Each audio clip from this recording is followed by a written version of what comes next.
Magandang araw sa inyong lahat at welcome sa aking channel. Marami ang kinilig sa pag-iibigan ni Paolo Abilino at Kim Chiu.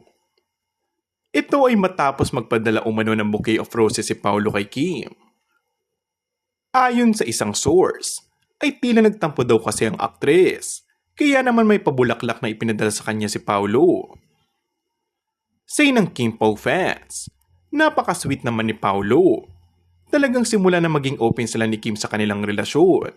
Mas naging open din si Pao sa pagpapakita ng kanyang sweetness sa rumored girlfriend. Ipaparamdam niya talagang gaano siya ka-proud dito or kung gaano niya namimiss ang aktres. Hindi naman sinabi kung special occasion o sadyang namimiss nga lang nila ang isa't isa. Maaalalang kamakailan ay halos magkasabay na nagpost na Paolo at Kim ng kanilang nag-July na ganap at sa huling litrato ay kasama nila ang isa't isa. Si Kim naman, nagpost na magkadikit ng kamay nila ng aktor. Yung mga captions nila, parang nagpapahiwatig na parang di nakakayanin kung hindi sila mag-end up.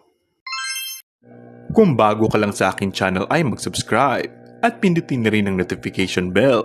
Maraming salamat!